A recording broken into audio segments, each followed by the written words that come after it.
셰익스피어의 작품 중에 베니스의 상인만큼이나 복잡하고 또 논란이 많은 작품이 또 있을까요?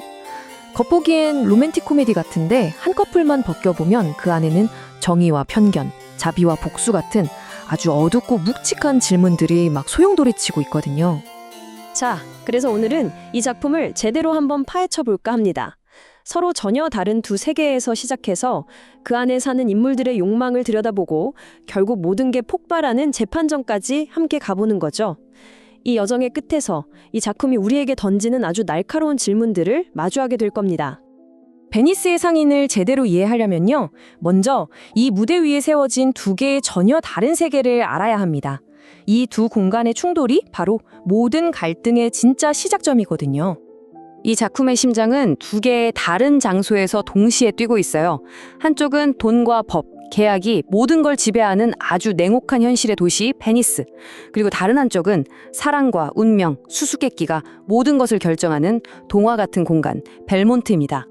베니스, 여긴 대체 어떤 곳일까요? 한마디로 말하면 리스크로 가득 찬 상업 도시죠. 모든 재산을 실은 배들이 거친 바다 위를 오가고 모든 관계는 돈으로 계산되고요. 분쟁이 생기면 아주 차가운 법의 저울 위에서 모든 게 결정되는 그런 곳입니다. 반면에 벨몬트는 완전히 다른 세상이에요. 마치 동화 속 나라 같죠? 여기서는 돈이 아니라 무슨 마법 같은 수수께끼, 정해진 운명, 그리고 사랑이 훨씬 더 중요해요. 심지어 한 여성의 결혼 상대조차 이미 세상을 떠난 아버지의 유언에 따라 결정될 정도니까요. 자, 이제 좀 더 깊이 들어가 볼까요? 베니스와 벨몬트는 그냥 단순한 배경이 아니에요. 이 두 공간은 서로 완전히 다른 가치관, 그러니까 현실과 이상을 상징하면서 이 극의 중심 갈등을 만들어내는 거대한 엔진 역할을 합니다. 베니스에서는 모든 가치가 돈, 즉 두카트로로 측정됩니다. 아주 현실적이고 이익 중심의 남성적인 세계죠. 하지만 벨몬트에서는 보이지 않는 가치, 그러니까 인격이나 미덕 같은 게 더 중요하게 여겨져요. 이처럼 물과 기름 같은 두 세계는 필연적으로 충돌할 수밖에 없는 운명이었던 거죠. 안토니오의 이 대사를 한번 들어보세요. 이게 바로 베니스에서의 삶이 어떤 건지를 그냥 완벽하게 보여주거든요. 전재선이 언제 가라앉을지도 모르는 배 위에 실려 있는 거예요. 정말 한 치 앞을 내다볼 수 없는 그런 냉혹한 현실인 거죠. 이번엔 포샤의 한탄을 한번 들어볼까요? 그녀를 올가매는 건 돈이 아니에요. 오히려 정해진 운명과 가부장적인 규칙이죠. 안토니오와는 완전히 다른 종류의 감옥에 갇혀 있는 셈입니다. 그렇다면 이 두 세계의 거대한 충돌, 그 한가운데 서 있는 인물들은 과연 누구일까요? 바로 안토니오, 포샤, 그리고 샤일록. 이 세 사람의 각기 다른 욕망이 부딪히면서 모든 사건이 시작됩니다. 먼저 샤일록입니다.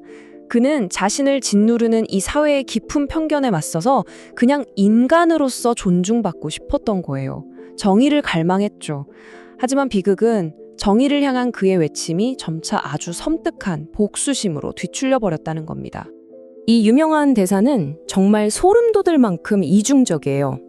샤일록은 우리 모두가 똑같은 인간이라고 인간적인 대우를 해달라고 호소하면서 동시에 바로 그 논리를 이용해서 자신의 끔찍한 복수를 정당화하고 있거든요. 다음은 포샤입니다. 막대한 부와 명석한 지성, 뭐 하나 빠지는 게 없어 보이죠? 하지만 정작 자신의 미래, 자신의 사랑에 대해서는 아무런 결정권이 없어요. 그녀는 자신을 통제하기 위해 만들어진 이 시스템 안에서 어떻게든 주체성을 찾으려고 발버둥칩니다.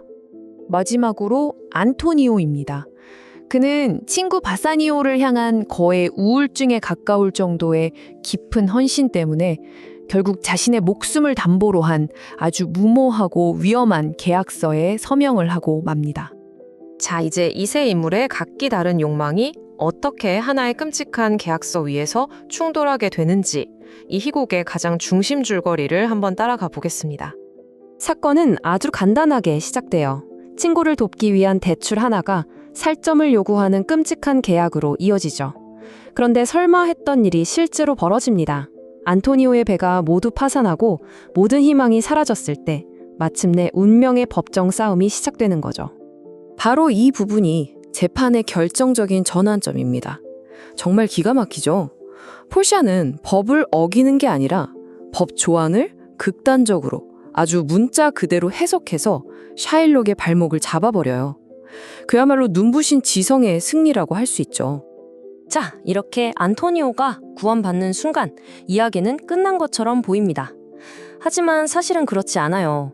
오히려 이 결말은 오늘날까지도 우리를 아주 괴롭히는 심오하고 어려운 질문들을 던지기 시작합니다. 재판정에서 포샤는 자비에 대해서 정말 누명한 연설을 하죠. 이 아름다운 이상은 잠시 후에 법정이 내릴 판결이 과연 정말로 자비로운 것인지를 판단하는 하나의 척도가 됩니다. 첫 번째 질문입니다. 샤일록의 복수는 분명 끔찍하죠. 하지만 그를 그런 괴물로 만든 건 어쩌면 베니스 사회가 그에게 끊임없이 가했던 학대와 차별이 만들어낸 비극적인 결과가 아니었을까요?